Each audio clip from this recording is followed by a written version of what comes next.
일막 착한 나무꾼의 하루. 옛날 어느 작은 마을에 성실하고 착한 나무꾼이 살고 있었습니다. 그는 매일 새벽 해가 뜨기도 전에 일어나 도끼를 들고 산으로 향했습니다. 나무를 벨 때도 자연을 해치지 않으려 조심하며 필요한 만큼만 베어갔습니다.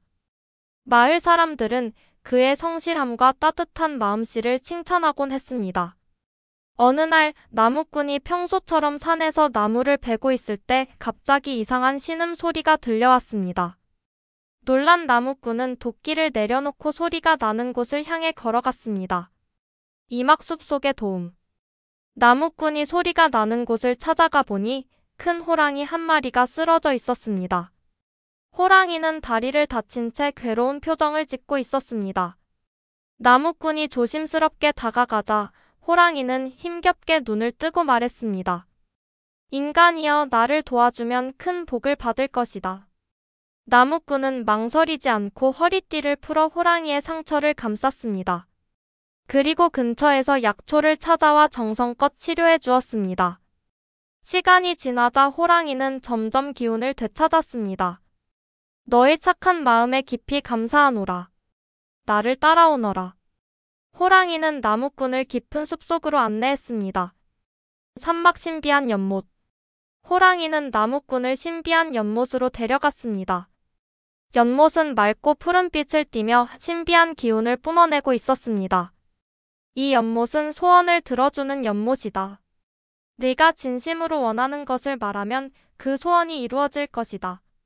나무꾼은 연못을 바라보며 잠시 고민했습니다. 많은 금은 보화나 자신의 부귀영화를 빌 수도 있었지만 그는 가족과 마을 사람들의 건강과 행복을 빌었습니다. 연못이 잠시 빛나더니 조용해졌습니다.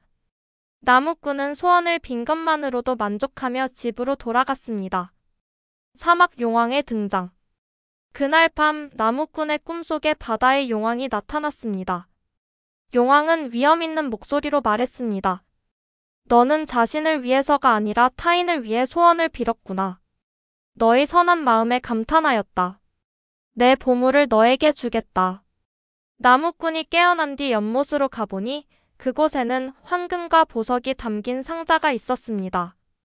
나무꾼은 놀랐지만 욕심내지 않고 필요한 만큼만 가져와 마을을 돕기로 했습니다. 오막 욕심 많은 이웃.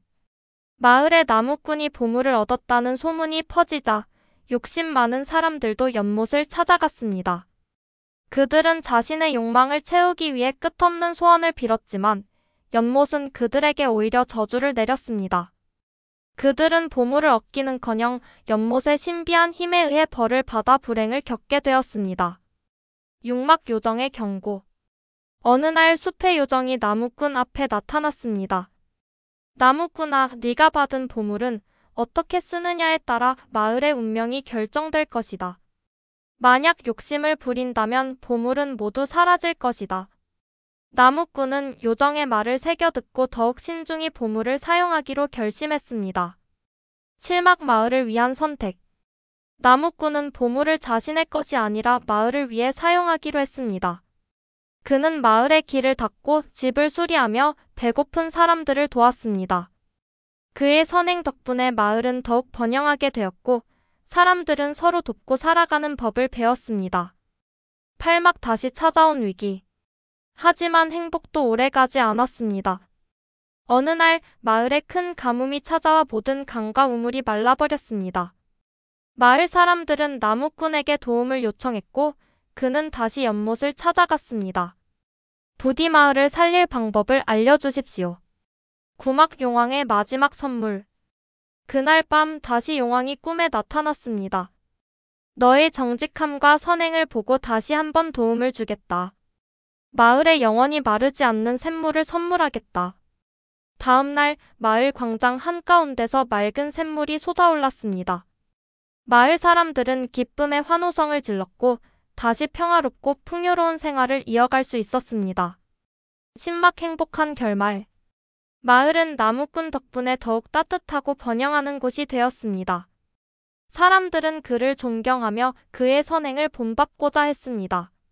세월이 흘러도 그의 착한 마음과 정직함은 전설로 남아 후세에도 길이 전해졌습니다.